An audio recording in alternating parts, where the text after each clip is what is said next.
Assalamualaikum warahmatullahi wabarakatuh. Halo semuanya, kembali lagi dengan saya Yunan Suniansyah.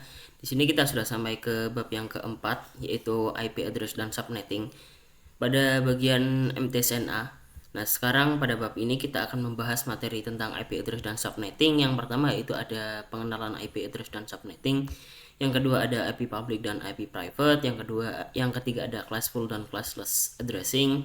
Yang kelima ada kasus subnetting, yang keenam ada konsep blok subnet, yang terakhir ada konsep switch dan router, teman-teman. Oke, pada materi yang pertama kita akan membahas tentang pengenalan IP address dan subnetting. Ini masih ada sangkut pautnya dengan bab yang sebelumnya, itu bab yang ketiga tentang networking model, teman-teman. Nah, jadi IP address itu apa sih? Jadi jika perangkat kita ingin terhubung dengan perangkat yang lain, kita memerlukan IP address, teman-teman. Jadi suatu perangkat jika ingin terhubung dengan perangkat lainnya, baik itu wired maupun wireless, tentu saja memerlukan identitas nama pada setiap perangkatnya. Identitas tersebut yang disebut sebagai IP address, teman-teman. Nah, misalnya laptop kalian ingin terhubung ingin bisa berkomunikasi pada jaringan komputer, memerlukan sekumpulan angka yang unik, teman-teman, yang tidak mungkin sama antara satu dengan yang lainnya. Itu disebut sebagai IP address ya, teman-teman, baik itu wireless menggunakan kabel maupun wireless yang nirkabel ya, teman-teman. Selanjutnya yaitu ada subnetting. Nah, jadi teknik subnetting ini adalah proses memecahkan sebuah network dengan jumlah host yang cukup banyak menjadi beberapa network dengan jumlah host yang lebih sedikit. Teknik subnetting membuat skala jaringan lebih luas dan tidak dibatasi oleh kelas-kelas IP atau IP classes A, B, dan C yang sudah diatur, teman-teman. Jadi teknik subnetting ini merupakan teknik jika kalian ingin membagi IP address untuk jaringan lokal kalian. Jika kalian ingin menentukan sebagai cukup 10 IP saja, kalian bisa menggunakan teknik subnetting ini, teman-teman, agar lebih efisien dan memaksimalkan IP address yang kalian gunakan, teman-teman. Oke, kita bisa lanjut ke materi berikutnya, yaitu ada IP address dan IP address private dan IP public, teman-teman. Nah, jadi IP public ini merupakan IP yang digunakan di internet dan bisa diakses di mana saja. Contohnya, kita bisa mengakses facebook.com, youtube.com, dan lain-lain. Maka secara tidak sadar kalian sedang mengakses IP public masing-masing yang dimiliki mereka. Nah, misalnya teman-teman nih mengakses Google, itu secara tidak sadar kalian itu mengakses domain dari Google tersebut, yaitu 8.8.8.8 maupun 8.8.4.4, teman-teman. Asalkan laptop kalian terhubung dengan internet, maka kalian bisa mengakses domain dari Facebook, domain dari YouTube, dan lain websitenya, teman-teman. Yang kedua itu ada alamat IP private. Nah, ini biasa digunakan untuk jaringan lokal dan tidak dapat diakses langsung dari internet, teman-teman. Nah, di sini meskipun perangkat kalian terhubung dengan internet, kalian tidak bisa langsung terhubung dengan IP private, teman-teman. Nah, ini adalah bagian penting dari konsep yang dikenal sebagai Network Address Translate atau NAT, teman-teman, yang memungkinkan beberapa perangkat dari jaringan lokal menggunakan satu alamat IP publik tunggal untuk berkomunikasi dengan internet, teman-teman. Nah, jadi di sini kita memerlukan protokol NAT untuk bisa mengakses IP private ya, teman-teman. Nah, jadi NAT ini merupakan penerjemah ya antara IP private dan IP public, teman-teman. Jika di sini laptop kalian menggunakan IP private dan mengakses domain dari Facebook, misal kalian membutuhkan protokol NAT, teman-teman. Nah, di sini kalian jaringan lokal kalian bisa menggunakan satu alamat IP public tunggal untuk berkomunikasi dengan internet. Misalnya jaringan lokal kalian memiliki IP 192.168.1.0, itu bisa digunakan untuk satu alamat IP public tunggal untuk berkomunikasi dengan internet ya, teman-teman. Lanjut kita ke classful dan classless, teman-teman. Yang pertama yaitu ada IP address private, alamat IP yang digunakan pada jaringan lokal atau yang biasa kita sebut sebagai LAN, local area network ya, teman-teman. Yang kedua yaitu ada IP address public, alamat IP yang diakses secara global di internet. Contohnya public DNS Google 8.8.8.8 dan 8.8.4.4, teman-teman. Nah, di bagian kiri ini saya sudah memberikan kelas ABCDE yang merupakan IP address private, teman-teman. Yang sebelah kanan merupakan IP address public. Yang pertama, jika pada IP address private, kelas A-nya nilai oktet pertamanya yaitu 0 sampai 127 dan subnet masknya 255.0.0.0 dan prefiksnya yaitu 8, teman-teman. Yang kelas B yaitu ada 128 sampai 191 dan subnet masknya 255.255.0.0/16. Yang ketiga yaitu ada kelas C yaitu nilai oktet pertamanya 192 sampai 223. Subnet masknya 255.255.255.0/24. Yang keempat yaitu atau kelas D nilai oktet pertamanya 224 sampai 239, teman-teman. Yang terakhir yaitu ada 240 sampai 255 nilai oktet pertamanya. Nah, ini maksud dari kelas-kelas ini adalah di sini misalnya nih, teman-teman memiliki IP yang berawalan 127, itu biasanya menggunakan kelas A, teman-teman. Yang kedua yaitu kelas B, yaitu IP-nya rentannya sampai 128 sampai 191. Yang kelas C ini yang paling sering digunakan, teman-teman. Biasanya digunakan di laboratorium sekolah. Ya, jika kalian ingin membutuhkan penggunaan IP yang lebih besar lagi jangkauannya, bisa menggunakan kelas D ataupun kelas E. Ini merupakan IP yang sering digunakan pada sebuah perusahaan ya, teman-teman. Yaitu ada selanjutnya ada CIDR, teman-teman, yang mana ini berbeda penyebutan ya, teman-teman, antara saya dan kalian, mungkin aku dan kalian. Nah, di sini saya biasa menyebutnya sebagai /8 atau mungkin sebagian orang menyebutnya sebagai CIDR, ada juga yang menyebut sebagai prefix ya, teman-teman. Nah, di sini kita lanjut ke IP address public ya, yang mana di sini pada kelas A-nya alamat IP-nya dari 10.0.0.0 sampai ke 10.255.255.255. Subnet masknya sama dengan yang kelas A, teman-teman. Lanjutnya di sini untuk kelas B-nya rentan IP-nya 172.16.0.0 dan sampai 172.31.255.255.255, teman-teman. Yang kelas C yaitu ada 192.168.0.0 sampai 192.168.255.255, teman-teman. Dan subnet masknya sama dengan yang IP address private yaitu 255.255.255.0, teman-teman. Oke, mungkin itu saja. Kita lanjut ke materi berikutnya. Oke, teman-teman, jadi di materi berikutnya ada kasus subnetting ya, teman-teman. Nah, di sini untuk melakukan teknik subnetting kalian akan melakukan beberapa proses. Yang pertama, kita akan melakukan mencari prefix, mencari subnet mask, mencari IP network dan IP broadcast, dan kita akan mencari range IP yang bisa digunakan. Jadi di sini maksud dari range IP adalah dari IP berapa sampai IP ke berapa, teman-teman, yang bisa digunakan dalam perangkat tersebut atau dalam jaringan tersebut. Oke, pada bagian pertama kita akan coba mencari dengan 12 host ya, teman-teman. Sini saya sudah buatkan rangkumannya ya, teman-teman, agar lebih cepat. Nah, di sini misalnya kita akan mengambil dari /28 nih, teman-teman, atau kita akan mencari dari 12 host, yang mana di sini saya akan ambil contohnya sebagai 172.16.1.x, teman-teman. Ini merupakan saya ambil contohnya dari kelas B ya, teman-teman, dari kelas B. Nah, sekarang kita akan mencari prefixnya nih, teman-teman. Nah, di sini cara untuk mencari prefix saya kasih sintaksnya kepada teman-teman ya. Di sini misalnya 32 karena pada IPv4, teman-teman, karena pada IPv4 itu seluruh bitnya adalah 32 dan 32 ini dibagi menjadi ke dalam 4 blok, yang setiap bloknya itu diisi menjadi 8 bit, teman-teman. Nah, di sini kita kurangi 4. Kenapa di sini kita kurangi 4? Karena di sini karena pada kelas B itu, teman-teman, jika kalian perhatikan pada misalnya kalian perhatikan pada subnet masknya, teman-teman.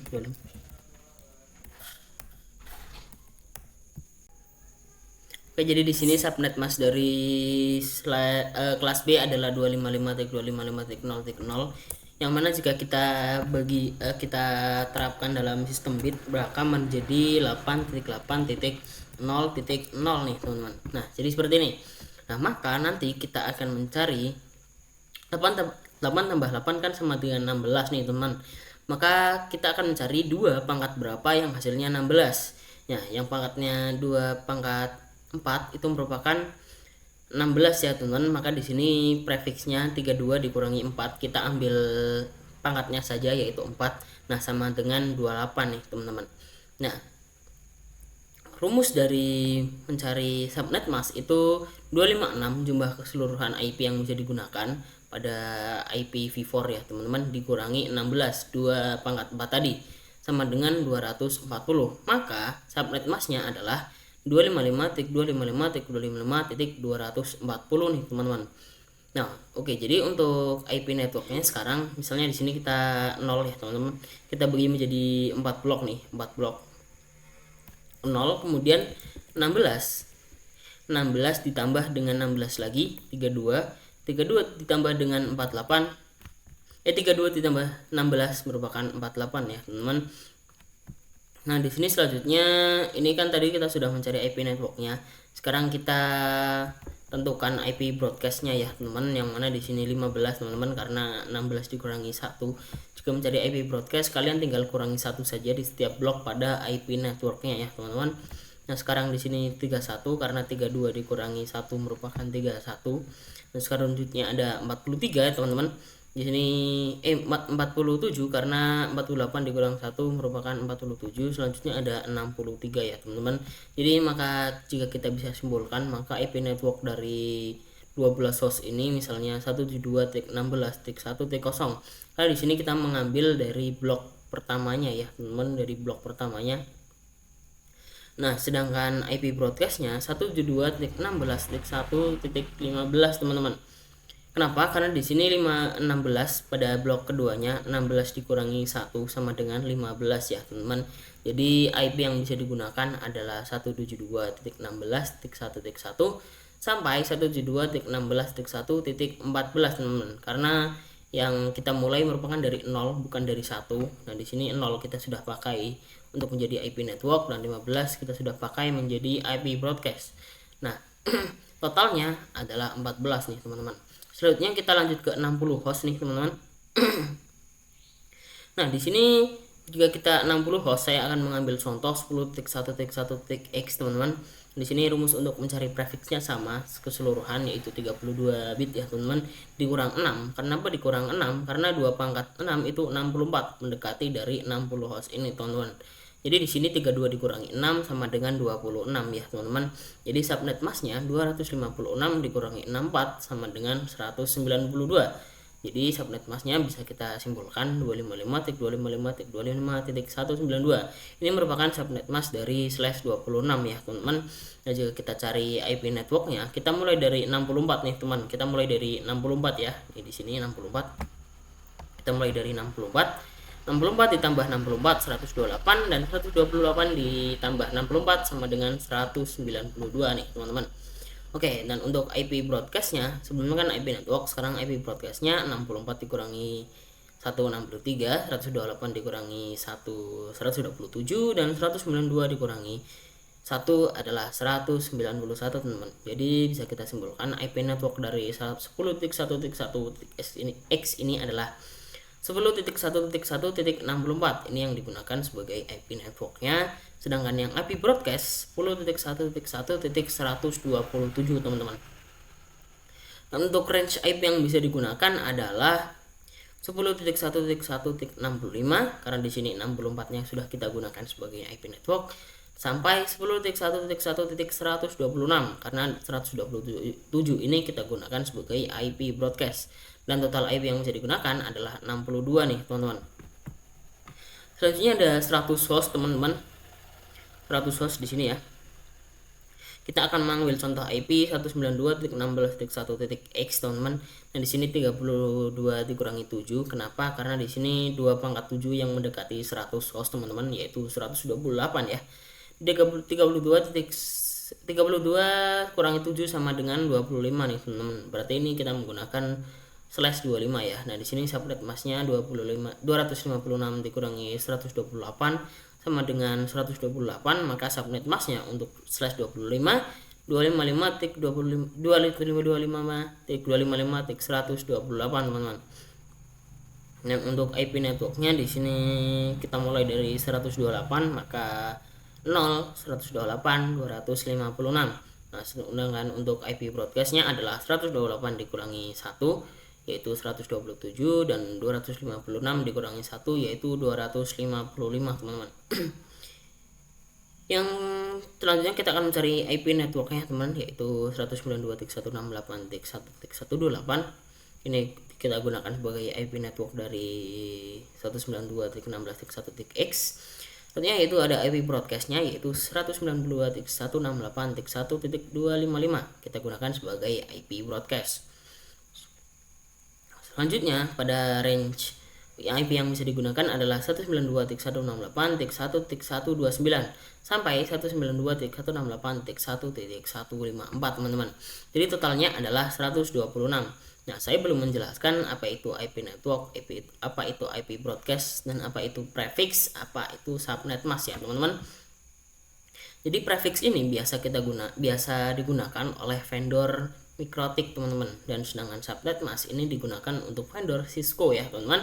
Dan perbedaan dari IP network dan IP broadcast itu apa? Jadi IP network ini merupakan IP yang kita gunakan agar bisa komunikasi di dalam jaringan lokal kita, disebut sebagai IP network dalam satu ruangan, teman-teman. Nah, misalnya di sini ada IP broadcast juga.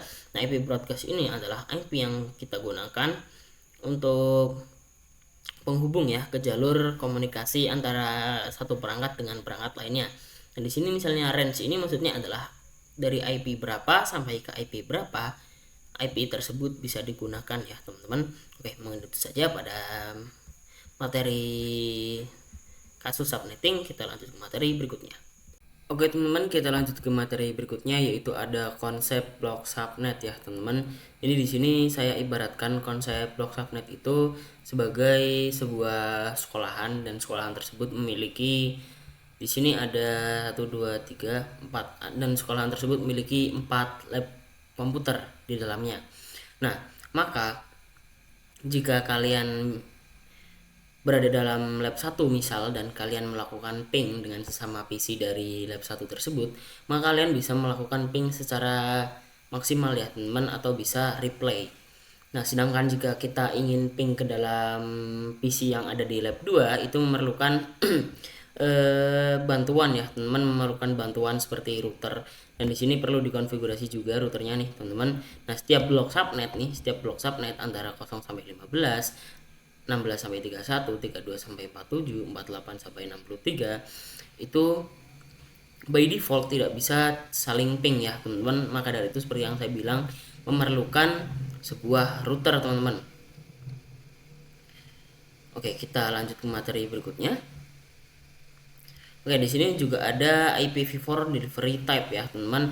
Yang pertama itu ada unicast. Nah, maksud dari unicast itu sendiri sebentar kita pastikan dulu. Nah, maksud dari unicast ini adalah one to one communication. Maksudnya apa sih? Jadi maksudnya paket data yang dikirim dari PC sini akan masuk paket datanya ke dalam PC yang orange ini, teman-teman. Nah, itu sudah dikonfigurasi ya, teman-teman. Paket datanya harus tertuju ke dalam PC yang ini. Nah, yang kedua itu ada multicast one to many communication. Jadi lebih dari satu nih, teman-teman. Nah, di sini dari PC ini paket datanya akan dikirim ke dua PC yang terhubung ke switch ya, teman-teman. Selanjutnya ada broadcast, yang mana di sini satu untuk semua nih, teman-teman. Nah, jadi paket data dari PC ini bisa tersampaikan ke seluruh PC yang tersambung di switch, teman-teman. Oke, kita bisa lanjut ke materi berikutnya. Nah, di sini juga ada konsep router dan switch nih, teman-teman. Jadi misalnya di sini ruangan ya, kita ibaratkan sebagai ruangan. Di sini kalian memiliki satu ruangan yang mana ruangan tersebut memiliki satu network dan terhubung, dan PC-PC tersebut terhubung kepada switch yang ada pada ruangan satu nih, teman-teman. Maka kalian bisa saling ping ya, teman-teman. Karena itu dalam satu blok subnet. Sedangkan jika kalian menambah ruangan lagi dan kalian coba ping dari ruangan 1, dari PC ruangan 1 ke PC ruangan 2, itu tidak bisa ya, teman-teman, karena sudah berbeda blok subnet. Maka dari itu diperlukannya router, teman-teman, untuk mengkoneksikan perangkat yang berbeda network ataupun berbeda blok subnet. Maka nanti router ini sebagai gateway ya, teman-teman, sebagai pembuka gerbang antara IP private, IP private dari ruangan 1 ke IP private ruangan 2, teman-teman, seperti itu. Mungkin itu saja materi yang bisa disampaikan pada bab kali ini. Kurang lebihnya mohon maaf dari saya. Wassalamualaikum warahmatullahi wabarakatuh.